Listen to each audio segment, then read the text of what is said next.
La chatte, Colette, lu par Équilivre, livre audio.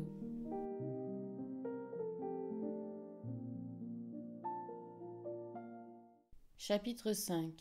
20 juin et les plus longs jours. Ces ciels nocturnes, sans mystère, dont une lueur attardée au coucher, une autre lueur levante sur l'est de Paris, soulevait les bords. Mais juin, n'est-ce cruel qu'aux citadins sans voiture, encadrés étroitement de pierres chaudes, qu'à l'homme serré contre l'homme, autour du quart de brie, un air sans cesse agité tourmentait les stores jaunes, traversait la chambre triangulaire et le studio, butait contre la proue du bâtiment et desséchait les petites haies de Troène en caisse sur les terrasses. Les promenades quotidiennes aidant, Alain et Camille vivaient doucement, assagis et ensommeillés par la chaleur et la volupté. Pourquoi est-ce que je la nommais jeune fille indomptée se demandait Alain étonné. Camille jurait moins en voiture, perdait quelques âpretés de langage, et aussi son appétit des boîtes, où chantent les jeunes femmes tziganes à naseaux de cavale. Elle mangeait et dormait longtemps, ouvrait très grands ses yeux adoucis, se détachait de 20 projets d'été et s'intéressait aux travaux, qu'elle visitait chaque jour. Il lui arrivait de s'attarder longuement dans le jardin de Neuilly, où Alain, au sortir de l'ombreuse maison en parafis et scie, rue des Petits Champs, la retrouvait oisive, prête à prolonger l'après-midi, prête à rouler sur les routes chaudes. Alors il s'assombrissait, il écoutait donner des ordres aux peintres chanteurs, aux électriciens distants. Elle l'interrogeait d'une manière générale et péremptoire, comme si elle quittait par devoir, et dès qu'il était là, sa nouvelle douceur. Ça va les affaires? La crise s'annonce toujours? Tu leur en loges au prince de la couture, du foulard à pois? Elle ne respectait même pas le vieil Émile, qu'elle secouait jusqu'à en faire choir des formules empreintes d'une imbécilité pitique. Qu'est-ce que vous en pensez, Émile, de notre cagibi? Vous n'aurez jamais vu la maison si belle. Le vieux valet murmurait, entre ses favoris, des réponses, comme lui, sans fond ni couleur. Ça ne se reconnaît plus. On m'aurait dit autrefois que ce serait une maison par petits compartiments. Il y a de la différence. On sera bien les uns chez les autres. C'est très gai.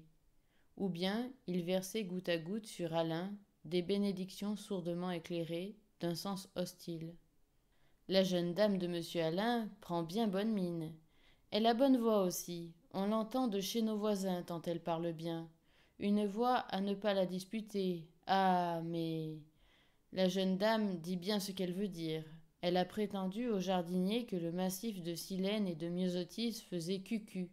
J'en ris encore. Et il levait vers le ciel pur un œil pâle, couleur d'huître grise, qui n'avait jamais ri. Alain non plus ne riait pas. Ça le rendait soucieux.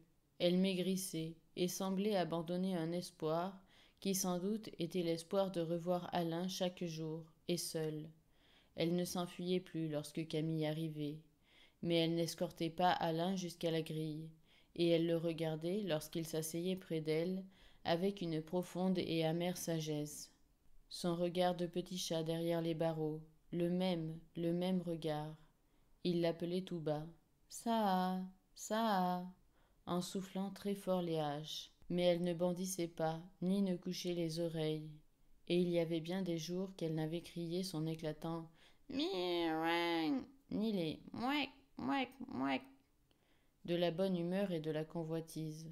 Un jour qu'ils avaient été, Camille et lui, convoqués à Neuilly pour constater que la nouvelle baignoire-piscine, carrée, épaisse, énorme, effondrait le terrasson qui la portait, il entendit sa femme soupirer. « Ça n'en finira jamais. » « Mais, dit-il surpris, je croyais que tu aimais mieux, en somme, le quart de brie, ses cormorans et ses pétrels. » « Oui, mais tout de même. Et puis c'est ta maison, ici, ta vraie maison, notre maison. » Elle s'appuyait à son bras, un peu molle, incertaine exceptionnellement.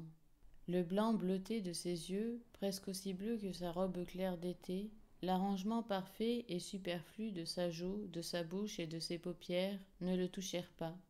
Pourtant, il lui sembla qu'elle le consultait sans parler, pour la première fois. Camille ici avec moi, déjà. Camille en pyjama sous les arceaux de rose. Un des rosiers, les plus anciens, portait à hauteur de visage son fardeau de roses décolorées, sitôt qu'épanoui, dont l'odeur orientale régnait le soir jusqu'au perron. Camille, en peignoir éponge, sous la charmille d'orme. Valait-il pas mieux, à tout prendre, la cantonner encore dans le petit belvédère du quart de brie? Pas ici, pas encore. Le soir de juin, gorgé de lumière, tardait à pencher du côté de la nuit. Des verres vides, sur un guéridon de paille, retenaient les gros bourdons roux. Mais sous les arbres, sauf sous les pins, s'élargissait une zone d'humidité impalpable, une promesse de fraîcheur. Ni les géraniums rosas qui prodiguaient leur méridional parfum, ni les pavots de feu ne souffraient du rude été commençant. Pas ici, martelait Alain, au rythme de son pas. Il cherchait sa... et ne voulant pas l'appeler, à pleine voix, il la rencontra couchée sur le petit mur bas qui étayait une butte bleue, couverte de lobélia. Elle dormait, ou paraissait dormir, roulée en turban. En turban, à cette heure et par ce temps, c'est une posture d'hiver, le sommeil en turban. Ça, chérie. Elle ne tressaillit pas quand il la prit et l'éleva en l'air, et elle ouvrait des yeux caves, très beaux, presque indifférents.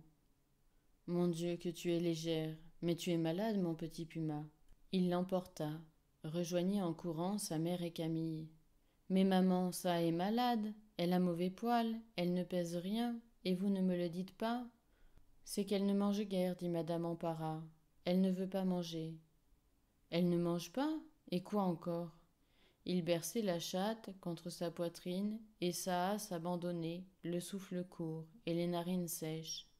Les yeux de madame Empara, sous ses grosses frisures blanches, passèrent intelligemment sur Camille.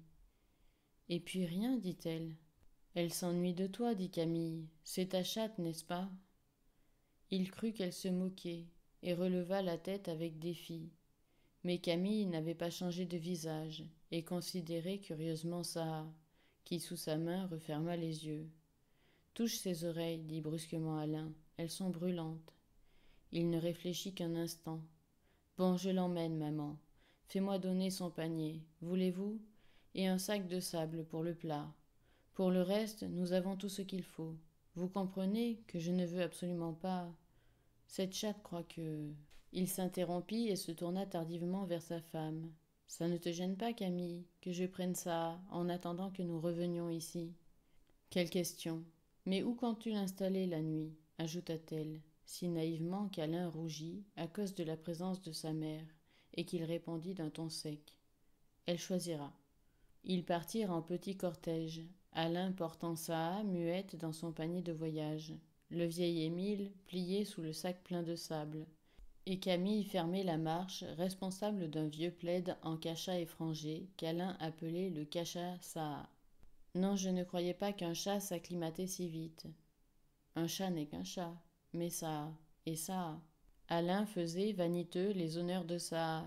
Lui-même ne l'avait jamais tenue ainsi serrée, prisonnière sur 25 mètres carrés, visible à toute heure, et réduite, pour la méditation féline, sa soif d'ombre et de solitude, à emprunter le dessous des fauteuils géants qui erraient sans port d'attache dans le studio, ou l'antichambre embryonnaire, ou l'un des placards vestiaires camouflés de miroirs.